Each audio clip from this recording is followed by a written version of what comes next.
బతుకమ్మ పండుగ చీరలు నీరు ముందుట ఇస్తారు సార్ ఈసారి ఇవ్వలేరు ఎందుకు ఏమో ఇక ఎందుకంటే వాళ్ళు అడగాలి ఇక గవర్నమెంట్ 2 చీరలు ఇస్తామని చెప్పి రాకముందు 2 చీరలు ఇస్తామన్నారు లేకపోతే చీరలు లేకపోతే పైసలు ఇస్తామని అన్నారు పైసలు లేవు చీరలు లేవు ఏం లేవు మరి 500 వేస్తామన్నారు 500 వేస్తామని ఫోన్ లో కూడా పెట్టిర్రు 500 లేవు ₹1 లేవు మరి ఇప్పుడు ఈ దసరాకు ఇది పంట సాయం కింద పైసలు ఇస్తామని చెప్పిండు కదా అవి లేవు కదా ఇవి లేవు అవి లేవు పైసలు లేవు పైసలు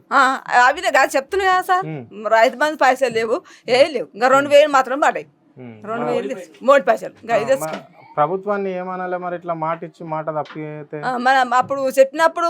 ఆయన మాట కదా మరి ఇప్పుడు చెప్పలే కదా అప్పుడు కూడా చేసిన వేయాలి కదా పైసలు కూడా మరి ఎందుకు వెళ్ళారు మరి ఏం పనులు లేవు చేసేటి అంటే ఊళ్ళో ఇట్లా మాట ఇచ్చి మాట తప్పితే వాళ్ళని ఏమంటారు అదే సార్ మరి మేము కూడా అదే అన్నాడు కదా అట్లా ఏమంటారు మీరు ఏమంటామంటే ఏమనాలి సార్ వాళ్ళకి తెలవాలి ఇప్పుడు నేను ఒక మాట అంటా నీకు ఈ మాట ఇచ్చినమ్మా నీకు అంట ఈ మాట తప్పితే నన్ను ఏమంటారు అంటే మా అప్పుడు అనిపోయాగా సారు వేయలేడు అని అంటాం ఓలమైన అంటాం మరి ఆయన కూడా అన్నాడు వేస్తాము చీరలు ఇస్తాము బతుకమ్మలకు అది ఇస్తాం ఇది ఇస్తాం అన్నాడు ఏమి లేవు మరి ఇది వరకు అంతా ప్రభుత్వం అంతా ఎట్లుంది మరి 10 నెలల నుంచి కరెంట్ కూడా చక్కగా ఇస్తున్నారు సార్ కరెంట్ లేదా కరెంట్ వచ్చి కూడా వస్తుంది కరెంట్ కూడా నైట్ పూట వచ్చి కూడా వస్తుంది కరెంట్ కూడా కేసీఆర్ ప్రభుత్వం ఎట్లుండే కరెంట్ అప్పుడు మంచిగా ఉండే జర మంచిగా ఉండే జర కరెంట్ పోతుండే అప్పుడు జర పోతుంది మరి ఇది కళ్యాణ లక్ష్మి పైసలు తులం బంగారం ఇస్తాడు ఎవరికైనా ఇచ్చిండా మీకు